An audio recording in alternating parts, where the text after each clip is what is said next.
இறையேசுவில் பிரியமான சகோதர சகோதரிகளே, நமது ஆண்டவர் இயேசு கிறிஸ்துவுடைய திருப்பெயரால் உங்களுக்கும் உங்கள் குடும்பத்தில் இருக்கிற அனைவருக்கும் அன்பும் சமாதானமும் மகிழ்ச்சியும் உண்டாவதாக. அன்பு மிக்கவர்களே, ஏப்ரல் மாதம் 2ஆம் தேதி புனித வாரத்தினுடைய மிக முக்கியமான முத்திரு நாட்களில முதல் நாளாக கருதப்படுகிற பெரிய வியாழனை தான் தாயாம் திரு அவை இன்றைக்கு சிறப்பாக கொண்டாடுகிறது.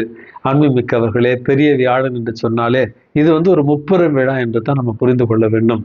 அதாவது நமது ஆண்டவர் இயேசு கிறிஸ்து நற்கருணை ஏற்படுத்திய ஒரு நாளாகவும், இரண்டாவது இந்த நாளில தான் நமது ஆண்டவர் இயேசு கிறிஸ்து பணி குருத்துவத்தை ஏற்படுத்திய ஒரு நாளாகவும், மூன்றாவதாக அன்பு கட்டளையை கொடுத்து உங்கள் போதகரும் ஆண்டவருமாகிய நானே உங்கள் பாதங்களை கழுவினேன் என்றால் நீங்கள் ஒருவர் மற்றவருடைய பாதங்களை கழுவ வேண்டும் என்று நாம் இந்த மண்ணுலகில வாழ்வதற்கு கொடுத்த மாபெரும் அன்பு கட்டளை கொடுத்த மூன்றாவது விழாவையும் தான் இந்த நாளில் நம்ம கொண்டாடுகிறோம். அன்பு மிக்கவர்களே, ஆங்கிலத்துல இதை மாண்டி தர்ஸ்டே என்று சொல்வார்கள். மாண்டி என்கிற அந்த ஆங்கில வார்த்தையினுடைய மூலம் லத்தீன் மொழியில கட்டளையிடுதல் அல்லது அனுப்பப்படுதல் என்பதைத்தான் நம்ம இன்றைக்கு புரிந்து கொள்ள வேண்டும். அன்பு மிக்கவர்களே, இந்த நாளை பற்றி கொஞ்சம் அறிந்து கொள்வதற்கு முன்பாக மத்திய கிழக்கு பகுதியில போர் இன்னும் நிறுத்தப்படவில்லை, உக்கரத்தை அடைந்து கொண்டிருக்கிறது. நாளுக்கு நாள் இந்த போரினுடைய குழப்பம் அதிகரித்து கொண்டுதான் இருக்கிறது. இந்த போரினுடைய மிக அபாயகரமான மனித நேயமற்ற ஒரு செயலாக நம்ம பார்ப்பது மக்கள் பயன்படுத்துகிற குடிநீர் மற்றும் மின்சாரம் மற்றும் உணவுப் பொருட்களை அழித்து ஒழிக்கிற ஒரு கொடூரமான வேலை தான் இந்த நாடுகள் செய்து கொண்டிருக்கின்றன. போரினால இந்த மக்கள் மிகவும் பாதிப்படைத்து கொண்டிருக்கிறார்கள். இந்த ஒரு நாளில் அமைதி திரும்ப வேண்டும் மத்திய கிழக்கு பகுதியில் என்று தொடர்ந்து ஜெபிப்போம். அன்புமிக்கவர்களே, இந்த அருமையான நாளில் நமது ஆண்டவர் இயேசு கிறிஸ்து பணி குருத்துவத்தை ஏற்படுத்திய நாள் அப்படி என்று சொன்னேன். ஆகவே இந்த பகிர்வினுடைய தொடக்கத்திலேயே இந்த செய்தியை கேட்டுக்கொண்டு இருக்கிற என்னுடைய சக குருக்களுக்கு இந்த அன்பின் திருநாளுடைய குருத்துவத்தினுடைய திருநாளுடைய வாழ்த்துதல்களை உங்களுக்காக தெரிவித்துக் கொள்கிறேன். அன்பு பொதுநிலை உறவுகளே, உங்கள் பங்கு தந்தைகளுக்காகவும் உங்களுக்கு அறிமுகமான குருக்களுக்காகவும் ஜெபியுங்கள். அவர்களுக்காக ஒரு வாழ்த்துரையை சொல்லுங்கள். காரணம், பல நேரங்களில் பூசை முடிஞ்ச உடனே அல்லது ஒரு மறைவுரை முடிஞ்ச உடனே எங்க வேலை முடிஞ்சு போயிடுச்சுன்னு பொதுநிலையர் நம்ம வீட்டுக்கு செல்லலாம். ஆனால் தனியாக அங்கே குருவானவர் இருப்பார். எல்லாரும் போன பிறகு, எல்லாரையும் வாழ்த்திய பிறகு தனிமையில் இருக்கிற குருக்களுக்கு நீங்கள் ஜெபிக்கவும், அவர்களுக்கு இந்த அருமையான நாளில் நேராக சென்று ஃபாதர் ஹாப்பி ஃபீஸ்ட் ஃபாதர், உங்களுக்காக நாங்கள் ஜெபிச்சோம், கண்டினியூஸாக உங்களுக்காக நாங்கள் ப்ரேயர் பண்ணுவோம் ஃபாதர் அப்படின்ட்டு இந்த வார்த்தைகளை சொல்வது மிகப்பெரிய ஒரு ஆறுதலை குருக்களுக்கு தெரியும். இல்லை ஃபாதர், இந்த ஃபாதர் எனக்கு அவ்வளோ பழக்கம் கிடையாது, நான் அதிகமாக பேசுனதில்லை, இதெல்லாம் தேவையில்லை. உங்கள் பங்கு குருவானவரிடத்துல சென்று இந்த ஒரு நாளாவது அவருடைய கரங்களை பிடித்து, ஃபாதர் நீங்க நல்லா செய்றீங்க, உங்களுக்காக நான் ஜெபிக்கிறோம், happy feast father, God bless you father அப்படி என்று உங்களுடைய பங்கு குருக்கள் மற்றும் உங்களுக்கு அறிமுகமான தந்தையர்களிடத்துல வாழ்த்து தெரிவிக்க, அவர்களுக்காக ஜெபிக்க உங்களை அன்போடு அழைக்கின்றேன். அன்புமிக்கவர்களே, முத்திரு விழா அல்லது முப்பெரும் விழா அப்படி என்று சொன்னேன். இந்த நாளினுடைய மிக முக்கியமான ஒரு விஷயமாக நம்ம கருதுவது இயேசு நற்கருணையை ஏற்படுத்திய ஒரு நிகழ்வு. அன்புமிக்கவர்களே, இன்றைக்கு நமக்கு கொடுக்கப்பட்டிருக்கிற முதல் வாசகமானது விடுதலை பயண நூலிலிருந்து கொடுக்கப்பட்டிருக்கிறது. பாஸ்கா விழாவை எப்படி கொண்டாட வேண்டும் என்று மோசேவுக்கும் ஆரோனுக்கும் கடவுள் அறிவுறுத்திய அந்த ஒரு பகுதி தான் முதல் வாசகமாக கொடுக்கப்பட்டிருக்கிறது. எகிப்து தேசத்துல அடிமைகளாக இருந்த தன்னுடைய மக்களை மீட்கும் பொருட்டு கடவுள் மோசேவை தேர்ந்தெடுக்கிறார், அவருக்கு துணையாக ஆரோனையும் தேர்ந்தெடுக்கிறார்.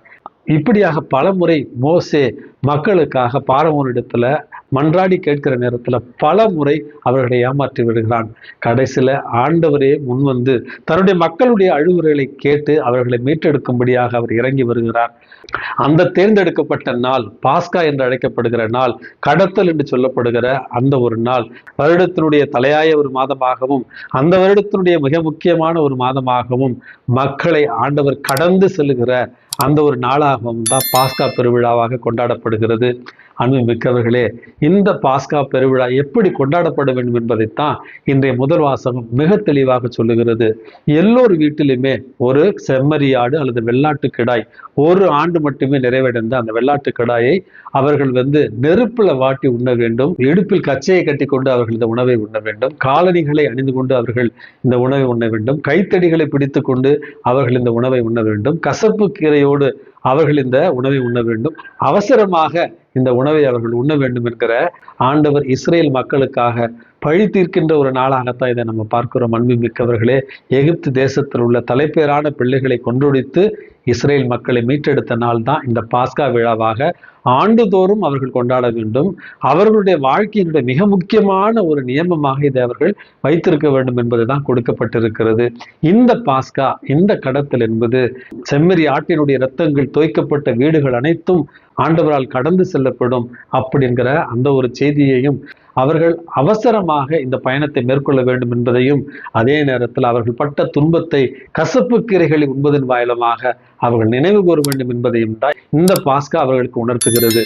இதே பாஸ்காவை தான் புதிய ஏற்பாட்டினுடைய பாஸ்காவாக நமது ஆண்டவர் இயேசு கிறிஸ்து நமக்காக பலியிடப்பட்ட செம்மறி ஆட்டுக்குட்டி இயேசு கிறிஸ்துவனுடைய அந்த உன்னத பலியை நினைவு கூறுகிற ஒரு விழாவாகத்தான் நம்முடைய இந்த கிறிஸ்தவ பாஸ்கா இருக்கிறது, புதிய ஏற்பாட்டினுடைய ஒரு பாஸ்காவாக இருக்கிறது என்பதைத்தான் முதல் வாசகம் நமக்கு சொல்லுகிறது.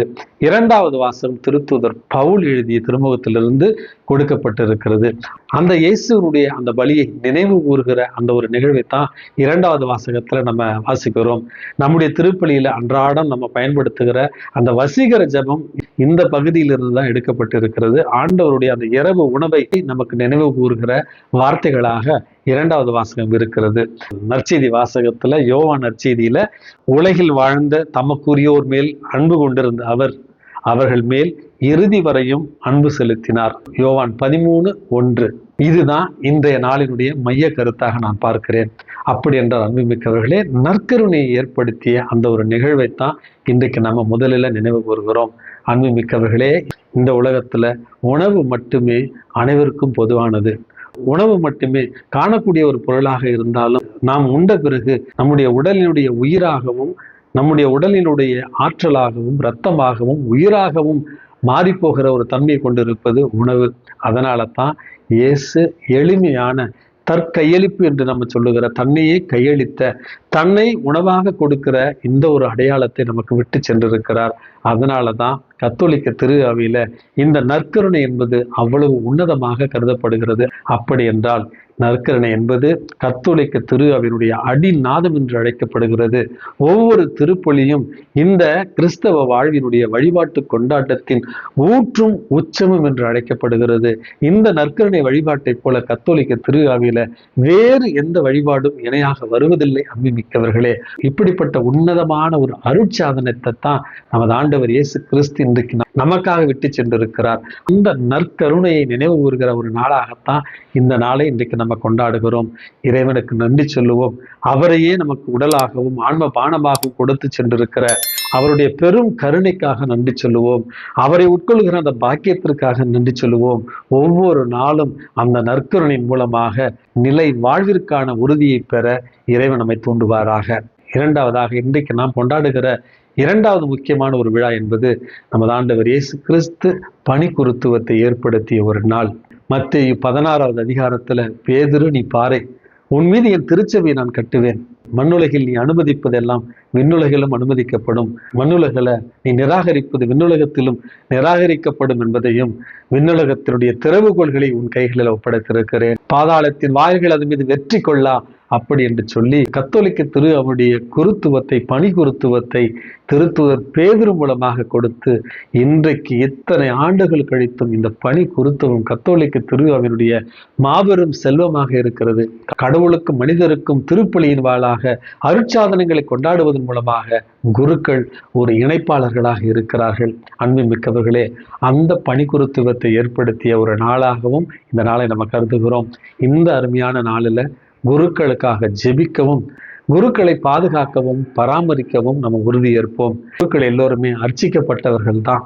ஆனால் குருக்கள் எல்லோருமே வானத்திலிருந்து குதிப்பதில்லை. அன்புமிக்கவர்களே, ஒவ்வொரு குருக்களும் உங்கள் குடும்பங்களில் இருந்து வருகிற பிள்ளைகள் தான். ஆகவே மனிதர்களாக, மனித பலவீனங்களோடு அவர்கள் இருந்தாலும் உறவுகளைப் போல உடனிருந்து தவறுகளை சுட்டி காண்பிக்கவும், அதே நேரத்தில் அவர்கள் நன்மைகள் செய்கிற நேரத்தில் அவர்களை தட்டி கொடுக்கவும் நமக்கு கடமையும் பொறுப்பும் உண்டு என்பதை புரிந்து கொண்டு இயேசு இன்றைக்கு பணி குருத்துவத்தை ஏற்படுத்தியதற்காக நன்றி சொல்லுவோம். குருக்களுக்காக இன்றைக்கு ஜெபிப்போம். மூன்றாவதாக அன்புமிக்கவர்களே, இன்றைக்கு நமது ஆண்டவர் இயேசு கிறிஸ்து நமக்கு கொடுத்த அன்பு கட்டளை, உங்கள் குருவும் போதகருமான நானே உங்கள் பாதங்களை கழுவேன் என்றால் நீங்களும் ஒருவர் மற்றவருடைய பாதங்களை கழுவ வேண்டும். அப்படி என்று இந்த மனித வாழ்வின் அழைப்பை பெற்றிருப்பதற்கான காரணம் நாம் ஒருவரை ஒருவர் அன்பு செய்ய வேண்டும் என்பதுதான். கடவுள் நம் மீது எப்படி அன்பு கொண்டிருந்தார், தன்னுடைய ஒரே மகனை நம்முடைய பாவங்களுக்கு கழுவாயாக கொடுக்கிற அளவுக்கு நம் மீது அன்பு கொண்டிருந்தார் என்பதைத்தான் விவிலியத்தில் நம்ம வாசிக்கிறோம்.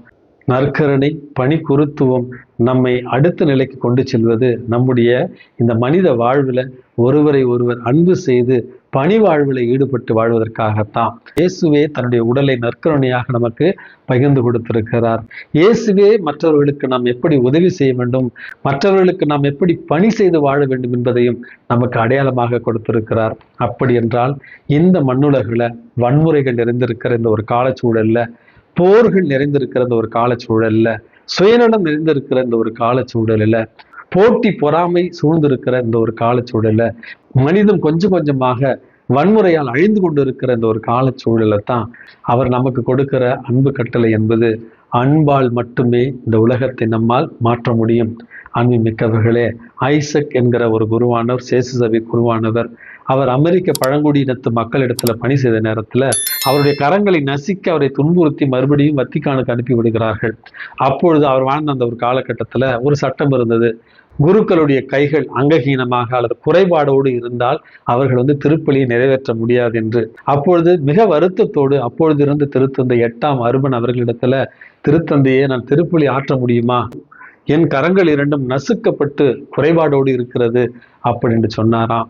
அன்புமிக்கவர்களே, திருத்தந்தை 8ஆம் அர்பன் சொன்னாராம், இயேசுவுக்காக நொறுக்கப்பட்ட நசுக்கப்பட்ட இந்த திருக்கரங்கள் தான் இயேசுவினுடைய உடலை உயர்த்துவதற்கு தகுதியான கரங்கள். ஆகவே மனதிடத்தோடும் மகிழ்ச்சியோடும் பெருமையோடும் திருப்பலி நீங்கள் நிறைவேற்றுங்கள் என்று சொன்னாராம். உடைக்கப்பட்ட நொறுக்கப்பட்ட நசுக்கப்பட்ட கரங்களோடு அவர் உயர்த்திய அந்த நற்கருணை பல ஆயிரக்கணக்கான மக்களுடைய மனசுல மிகப்பெரிய ஒரு தாக்கத்தை ஏற்படுத்தியது என்று தான் வரலாற்றை சொல்லுகிறார்கள். அன்புமிக்கவர்களே, இந்த நாளுக்கு நான் கொடுத்திருக்கிற அழகான உதாரணம் இந்த புனித தந்தை ஐசக் அவர்களுடைய வாழ்வு என்பது. இந்த நாள் நமக்கு நினைவு கூறுகிற நற்கருணை, பணிக்குருத்துவம், அன்பின் கட்டளை மூன்றையுமே நம்முடைய அன்றாட வாழ்க்கையாக்குகின்ற பொழுது கிறிஸ்து நம்மில் வாழ்கிறார் என்பதை புரிந்து கொண்டு இந்த அருமையான புனித பெரிய வியாழன் என்று குருக்களுக்காக ஜெபிப்போம். நற்கருணை அன்றாடம் உட்கொண்டு நிலைவாழ்வை நோக்கி நடப்போம். பிறரன்பு பணிகளால் நம்மையே புனிதப்படுத்திக் கொள்வோம். எல்லாம் வல்ல இறைவன், தந்தை, மகன், தூய ஆவி உங்களையும் உங்கள் குடும்பத்தில் இருக்கிற அனைவரையும் நிறைவாக ஆசீர்வதித்து பாதுகாத்து வழி நடத்துவாராக. ஆமேன்.